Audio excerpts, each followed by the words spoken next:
والصلاة والسلام على سيدنا ونبينا محمد وآله الطيبين الطاهرين اللهم صل وسلم وبارك على سيدنا محمد وآل محمد.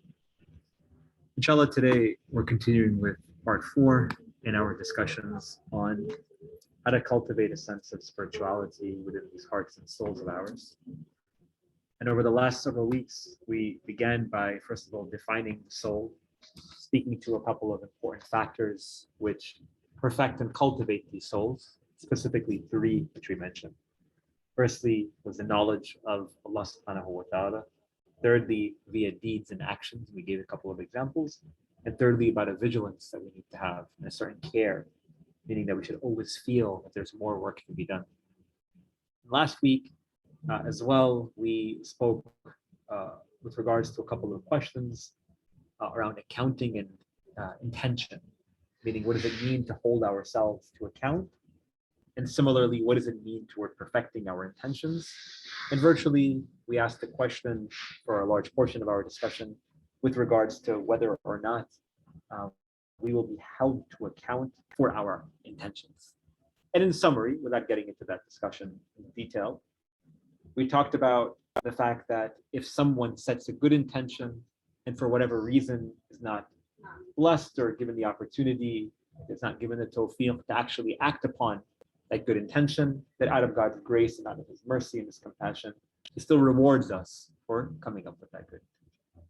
On the flip side, if for whatever reason we set a bad intention to do something, and we gave a couple of examples, but it did not materialize, meaning we set an intention that, I don't know, we were not going to pray, but then we ended up praying that because of God's grace and His mercy and His compassion, He won't hold us to punishment for that.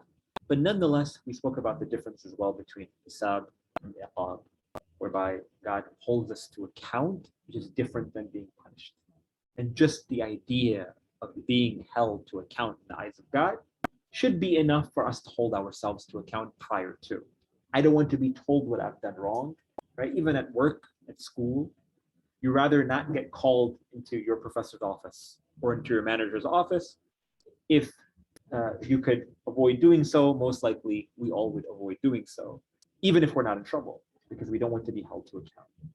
Similarly, when it comes to our relationship with Allah subhanahu wa ta'ala, even though He may not punish us, at the end of the day, our relationship with God should not only be through this lens of God's wrath upon us, but more so it should be on the basis of this relationship that I have of closeness and proximity to God, where I don't want Him to ask me, hey, why did you do that? Why did you even think about doing that? That in itself is pretty worrisome. And for today's discussion, inshallah, I want to continue kind of our conversation around sincerity, around intentions, and really in regards to holding ourselves to account, and continue kind of where we left off last Thursday. Again, we spent quite a bit of time with regards to the theological question of whether or not, again, our intentions will lead, or what our intentions lead us to. Let me try to be a little bit more coherent for those of you who are not here. Again, we stated that our deeds and our actions are of 2 types. The first type of deeds and actions that we engage in are the deeds of our limbs, our eyes, our hands, our tongue, the words that I speak, the things that I eat, that which I hear, right? Or all the actions of our organs. On the flip side, we may act in a certain way with heart.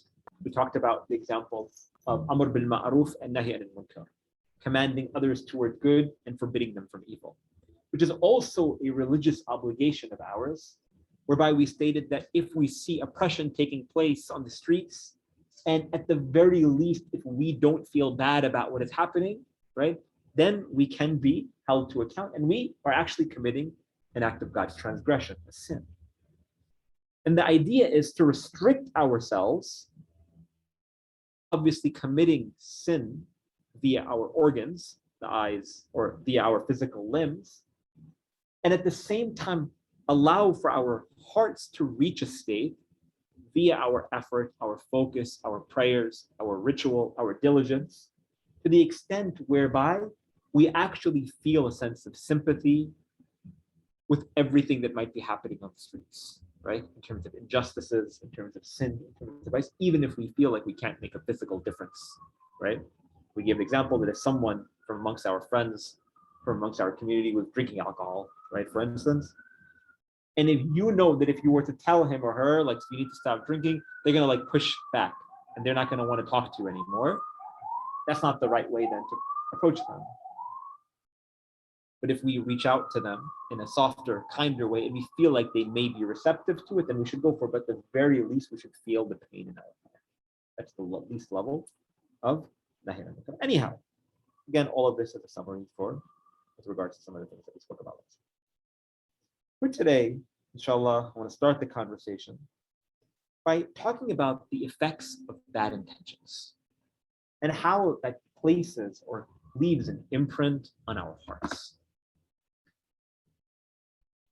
Intention, like we know in our tradition, is amongst the most important staples of any deed. Innama a'malu binniyat, as the prophetic tradition of the Prophet ﷺ states, that all of our actions, the basis and the foundation of them are our intentions. And that moving through the moments or through the movements of prayer, standing and bowing and prostrating during the course of our salat, void of any intention in itself is not prayers. I give the example of my child.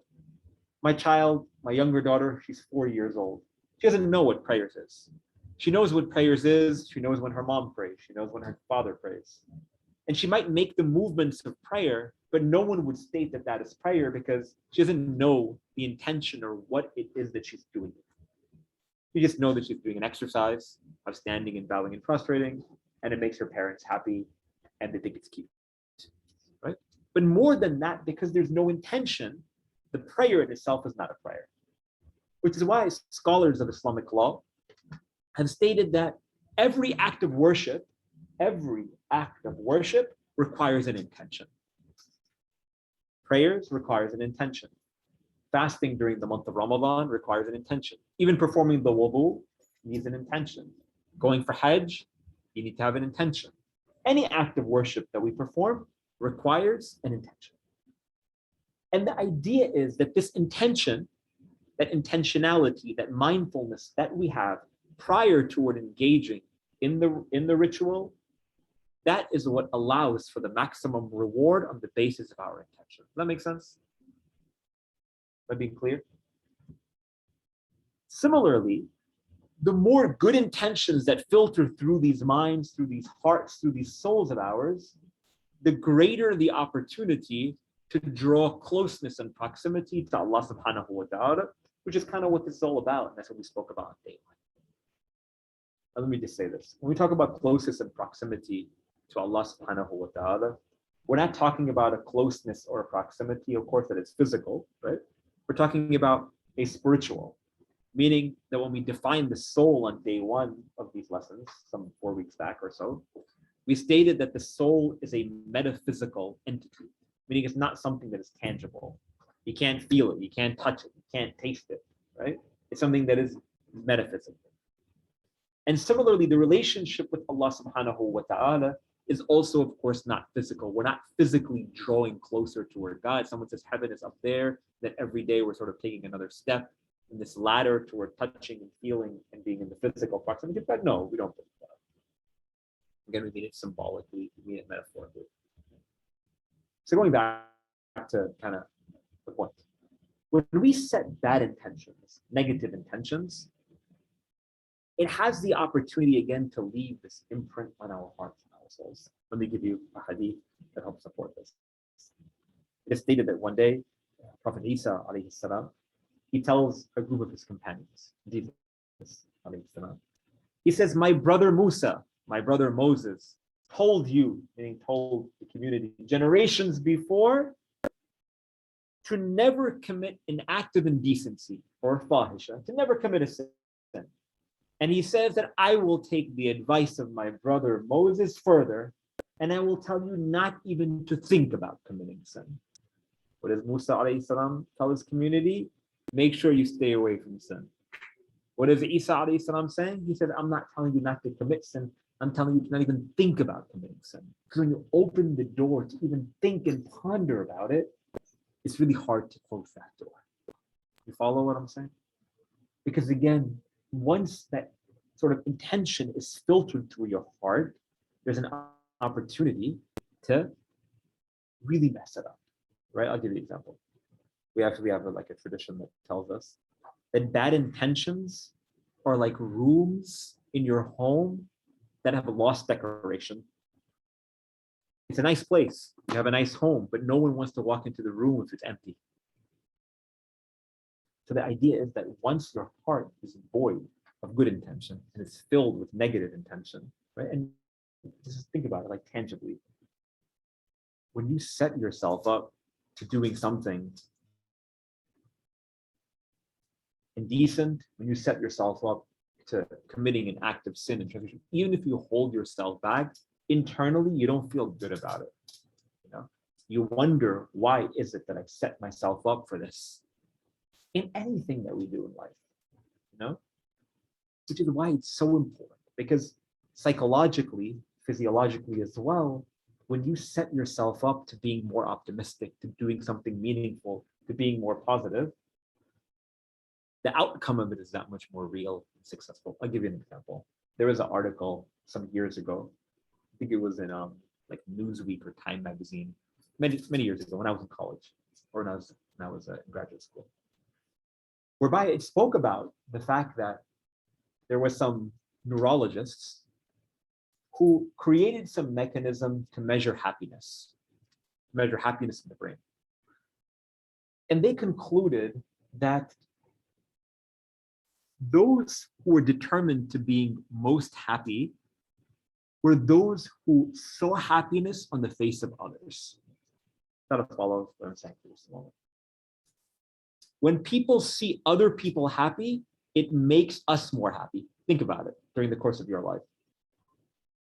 It's nice to receive a gift, right? Who wouldn't like to receive a gift? We all like to receive nice things. Have you ever given a gift and seen the happiness on someone's face? Have you ever given a gift to a child? How happy do they become? Even if it's the smallest, silliest thing. People who give out of themselves, who give out of their wealth, many times they do it because it offers them some sense of contentment and solace. Who's the most beloved person in the world? Take a guess. Everybody loves this particular person, or most people do. I think that the most loved person in all of the world in history is Jesus alayhi salam. Muslims love him, Christians love him, people of other faiths love him, right? There's not someone as universally and like widely accepted and like loved and adored and respected, someone that people wouldn't blaspheme, right? Is Jesus alayhi salam. Why? Like what were his accomplishments? What was so unique about him? It is reported even in our hadith that Prophet Isa alayhi salam, he would wash the feet of his disciples. He would wash their feet. And they would go to him and they would tell him like, oh, Prophet of God, we should be washing your feet. Why are you washing ours? You're the Prophet of God. And he says, this is to humble myself, to remind myself that I'm your servant. It's not himself himself. And to remind yourselves as well to be humble in front of Allah subhanahu wa ta'ala, to know that your Prophet is doing this for you. What's so unique about Prophet Isa alayhi salam is that he knew how to give out of himself. He knew how to share a part of himself and be humble in the process. I say all of this because going back to that study, that when you see happiness on the face of others, you go back and you think about kind of like the way that we intend, the way that we set ourselves up for success in this world. Oftentimes, there are going to be processes and systems in place in school and at work and in different groups that you're in and whatever it might be, that bombard us with images of what success should look like or what you should intend to do. Why do you want to become a doctor? Why do you want to become a lawyer? Why do you want to become a banker, right? At the end of the day, everything is driven on the basis of what your finances are going to be, how wealthy you're going to be, right? Even if you take a look at the way that we determine success of a nation state in the world today, is like via GDP, right? Like how much money is this country making, right? How much poverty is in this country? Everything is supported via the metric of wealth. And like we know within Islamic tradition, money is not your ultimate goal or ultimate parameter of success.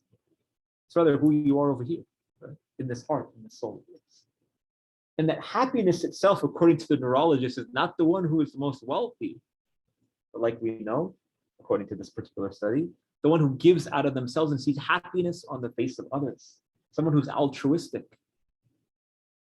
Someone who's willing to give, willing to support others.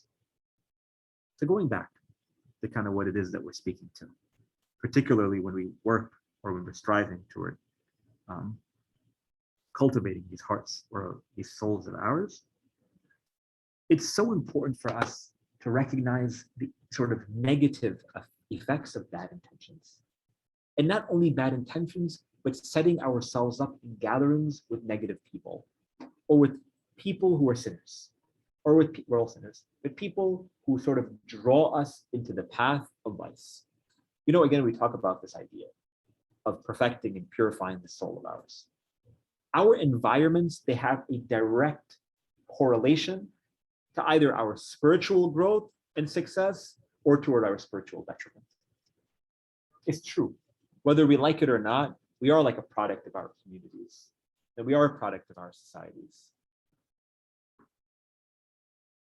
And it's really, really important for believers who take this, heart of theirs seriously, to make sure that they're surrounding themselves, that we are surrounding ourselves in gatherings, that we are surrounding ourselves with people, that we are surrounding ourselves in a community that allows for us to, on occasion, at the very least, remember Allah subhanahu wa ta'ala. Because if we're not cultivating that within ourselves, then what's going to happen?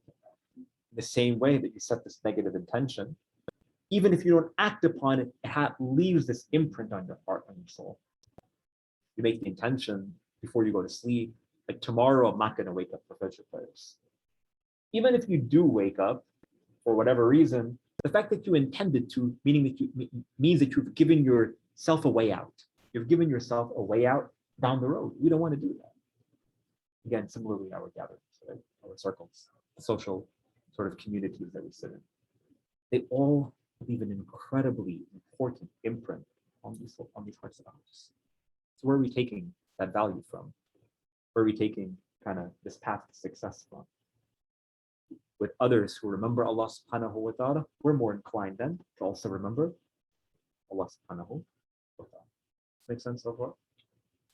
So again, in summary, though when we set this negative intention, or when we have this bad intention, when we say I'm going to do such and such, but don't act upon it, even though it might not be something that leads us toward getting punished or whatever, we don't always want to see and base our relationship with Allah subhanahu wa ta'ala through reward and through punishment. The famous sort of statement of Imam Ali ibn Abi Talib, he states, Ilahi la abadtuka khawfan min narak, wa la tama'an fi jannatik, walakin abadtuka li'annaka ahlun lidalik. He states that, oh Allah, I do not worship you due to the fear that I have in your fire, in your punishment, nor do I worship you for the hope in attaining your reward. Think about the way that we see things. And I get it, makes sense. We like tangible things, we understand through tangible things. I spoke about this for those of you who were here on last Friday, some of the characteristics of paradise, because that's the way that we understand things. But again, our relationship with Allah subhanahu wa ta'ala should be beyond physical, right? Why do you go to work? So I can get a paycheck. No. You don't only want to go to work so you get a paycheck. That might be a means, but it's not the end. Again, paradise might be the means, but not the end. What is the end? I worship you because you're worthy of worship. Why would I not want to worship this God who's so kind, who's so loving, who's so compassionate, who's so generous, who's so beautiful, and who gave me all of the opportunities that he did? Follow? So again, the way that we see things is always through physical forms, is always through tangible means. And that's fine, as long as there are means to the ultimate end. If those Quranic verses that talk about punishment, they prohibit us from acting in a certain way, and they incentivize us from holding ourselves back, then good. Similarly, if reading about the Quranic verses that talk to us about the tangible, materialistic, rewards that we attain in paradise, again, they incentivize or they motivate us to acting in a certain way, to behaving in a certain way, to doing extra good deeds and whatnot. That's good. That's great. But the idea is to go beyond that. Because if we're only seeing on the basis of tangible things, then at the end of the day, our relationship becomes limited. I'll give you this example, that if I tell my daughters come to me and they tell me, Baba, I want you to buy this for me. We're at, I don't know, any store, and they see a toy that they like. Everywhere I go, they always choose something that they like, right? Anyone have kids in their family? Younger siblings, nieces, nephews? They always want to choose something when they walk into a store. This pack of gum, this pencil, this pen, this lollipop, this teddy bear, something always comes up. And sometimes when they ask me and they're crying and they really want it, I tell them, I'm not going to give it to you. They say, if you don't buy this for me, I don't love you. Right? Why? Because in their intellect, the way that they perceive is, if I get this, my father loves me and I'm going to love him back. But if he does not give this to me, then there's no more love in this relationship. How is our relationship with Allah subhanahu wa ta'ala similar? Somebody makes dua, they say, oh Allah, if you give me this, I want to be so happy. But then what happens? You don't get it, and then what? You stop believing in God. How many people they see God that way? Only through this relationship of things, right? I want to get married to this person. I want to get this job. I want to have a child. I want this to happen. I want this. And they're all valid requests, and you should ask. Don't limit your dua ever. Ask for everything good in this world and everything good in the next. It's good. No worries. رَبَّنَا آتِنَا فِي الدُّنْيَا حَسَنَةً وَفِي الْآخِرَةِ حَسَنَةً. That's the Quranic dua states. Allah, give me the good in this world and give me the good in the next. That's fine. But when you don't get it, our relationship with Allah subhanahu wa ta'ala becomes like the relationship between a child and his parent. And that's not what we want. So what do I tell my child? I tell my daughters this all the time. Whenever they tell me that, unfortunately it's more often than I'd like, Baba, we don't love you if you don't buy me this. I say, it's okay, I still love you. And then what? And they say, okay, we love you too. Why? Because they realize that, wait a minute, our relationship's beyond this lollipop. And even though we know in his book, Allah Azza wa Jal, he tells us how much he cares about us. And he tells us how much he loves us. And he introduces himself via his mercy and his compassion and his love for us. We end the conversation with him by saying, you don't give me this, you don't care about me. That's a problem. That's problematic. And it starts with the way that we started the relationship with God. You know what I'm saying? It starts with the way that we perceive Allah subhanahu wa ta'ala to be in the first place, which is why people come to that conclusion from the get-go. So when we talk about this heart and the soul, as we've been talking about for the last several weeks, it's so important for us to understand who it is that we're working toward. Meaning, through this process of attaining closeness and proximity to Allah subhanahu wa ta'ala, once you know who you're worshiping, once you know why you're seeking, then things become that much easier. I'll give you this example. A lot of times, going back to that same statement from Mamadi ibn Abi Talib, a lot of times people in their relationship with Allah subhanahu wa ta'ala, they perceive again through these physical and tangible means, paradise, punishment, so on. The way that we get beyond the way that we get beyond these physical forms of paradise and of reward and of punishment and of fire, and to see Allah subhanahu wa ta'ala with a little bit more clarity.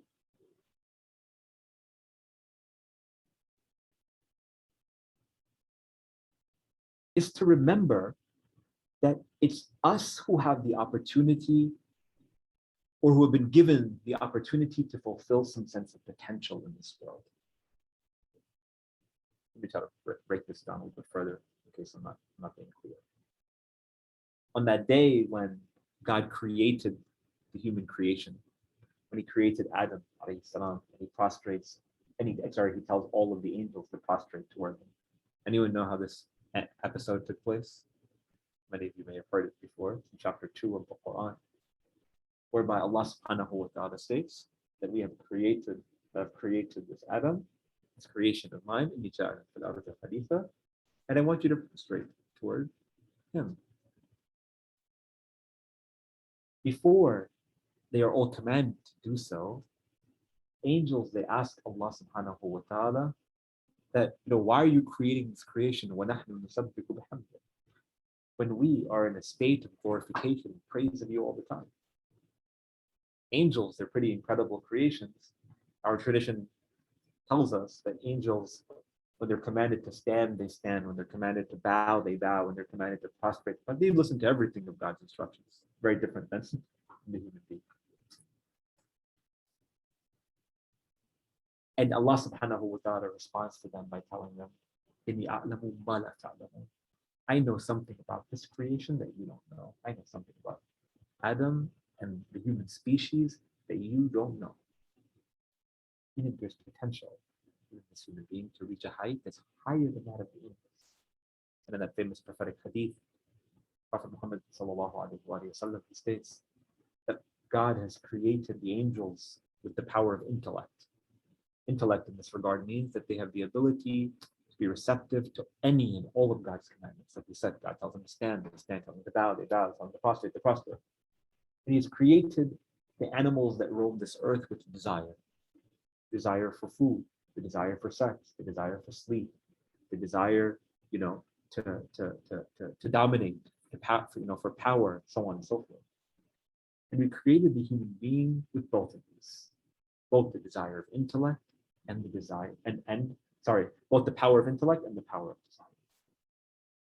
And if the human being allows for his or her desire to overcome his or her intellect, they become worse than the animals. They still have potential within it, but on the flip side, because we are tested in a different way, we are created differently than the angels. If we allow for, as the prophetic hadith states, if you allow for your intellect, your ability to know, to perceive Allah subhanahu wa ta'ala, to dominate our desire and suppress it and channel it solely in the way that Allah subhanahu wa ta'ala desires, the way that He cares, the way that He has commanded, then we have the opportunity to ascend to a height higher than that. And that's what we're seeking, that potential.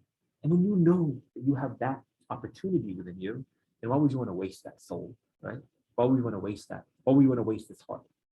This world, like we know, is, as we mentioned last week, is like pretty fragile, more than we've ever experienced before. عجبت لمن, I shared with you the hadith last week, عجبت لمن نسي الموت وهو يرى الموت. I'm amazed at the one who forgets about death when he sees death around him all the time. So we don't want to waste the opportunity. We want to know our potential. We want to know and strive and create those necessary steps so that we don't see the world solely through these tangible physical means. You don't want to see your work, your life. I don't want to see the same way collectively as individuals. Our careers solely through the object of how much money I'm going to make at the expense of the soul.